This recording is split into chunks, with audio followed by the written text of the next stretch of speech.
It's a rainy day and we get dragged out to do our walks. Even in the rain, they don't care. They make you walk for training, they say, but whatever. People act like they're scared of the rain. It rains outside. Maybe if they're afraid of water, they're afraid of soap too. You don't have to be out in a torrential downpour. Yeah, but you should be able to do it. I mean, if you're Comforts. someday be able, or someday have to travel in different weather conditions, then it shouldn't make a difference. Yeah, well, anyway, we are. Yeah, you had a question. Yeah, I actually had a question, and I thought about it, and I figured it would be a good question to bring to the viewers, and maybe they've thought about it or they've talked amongst themselves. But traveling, to the point of I'm going to go visit family members, I'm going on vacation, we're moving. But you're transporting precious metals, meaning gold, silver coins, or any type of precious metal, and firearms. Yeah. What are your thoughts? Oh, man. Because we live in a time where that sort of thing is frowned upon. Yeah, just having it. Especially transportation of gold and silver.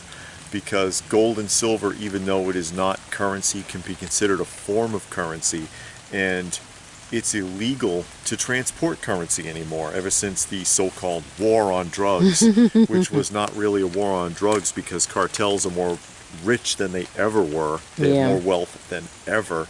It was a war on people. It was a sneak attack on people in Western culture, because it put restrictions on people's bank accounts, it put restrictions on people's availability or ability to work with cash. Yeah. It put the kibosh on everybody. Go to the bank and try to take out anything $2,000. Yeah, anything above your limit.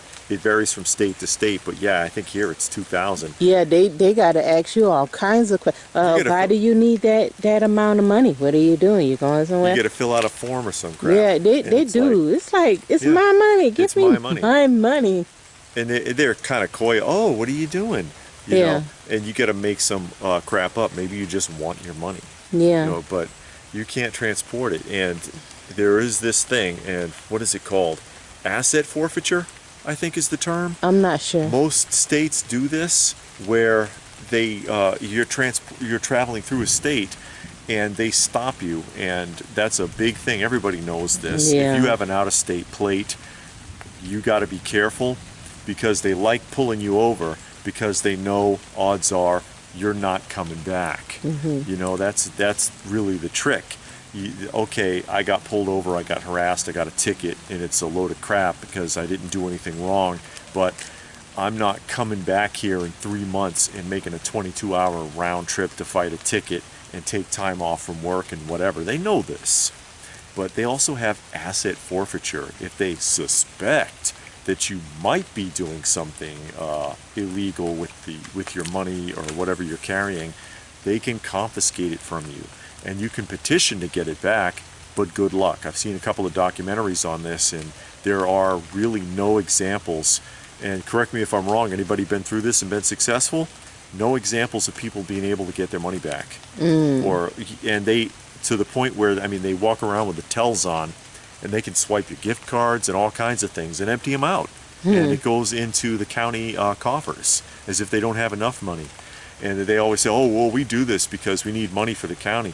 If you weren't misusing and misappropriating the money, you wouldn't need more. We could operate in this country on half of what is taken in taxes and tickets and all this other revenue if the money was used right. Yeah. We know this. Everybody knows this. Nobody can really do anything about it. Not the government. They think they need more. They know it, but they're, when you're spending other people's money, who cares? Yeah, that's true. But they know that. So if you're transporting gold or silver and you got pulled over and they find all these coins, odds are they're going to confiscate them. There's a pretty good chance. And you may or may not ever be able to get it back. So you'd almost be safer having it properly packed and mailed, Yeah. insured and mailed to wherever you're going. Firearms, almost kind of the same thing.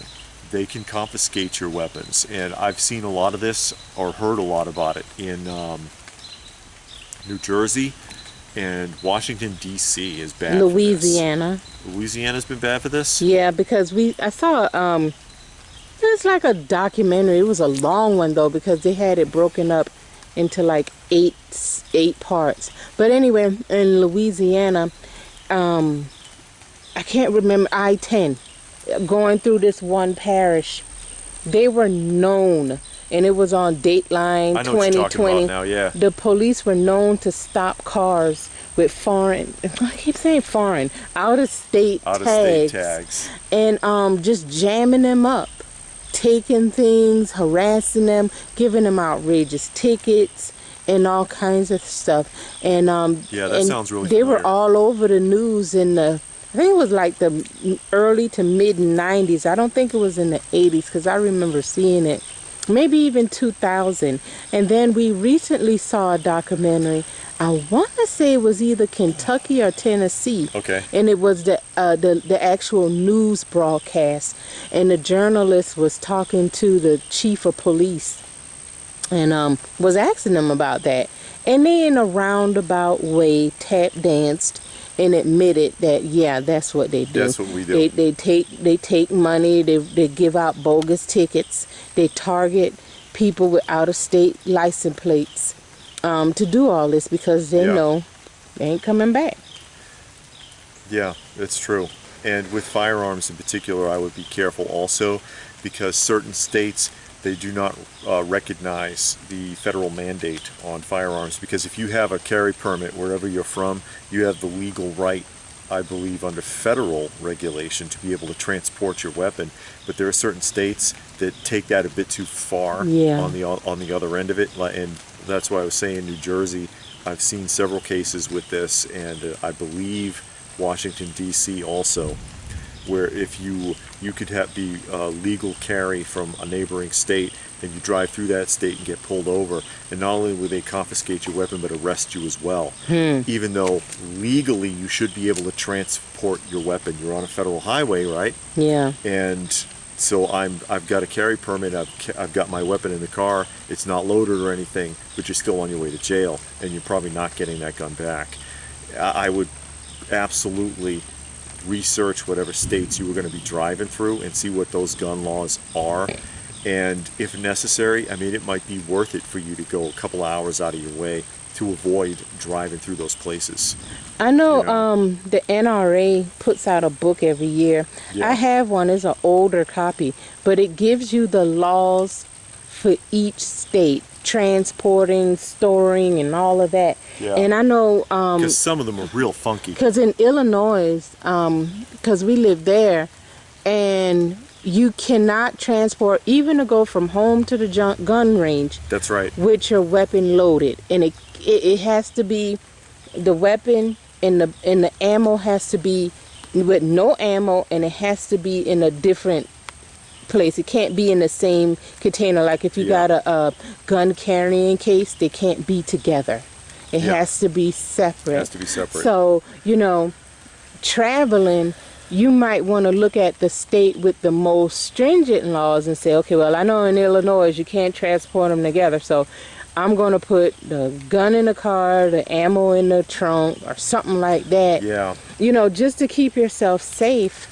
And know what their neighboring state laws are, because certain states allow cards from other states, and it's kind of funky the way all that works. Yeah. We'll take a permit from this state but not from that one. Yeah. Illinois is particularly weird with it. Yeah. The warning about the FOID card, because Yeah. especially to carry you need multiple licenses.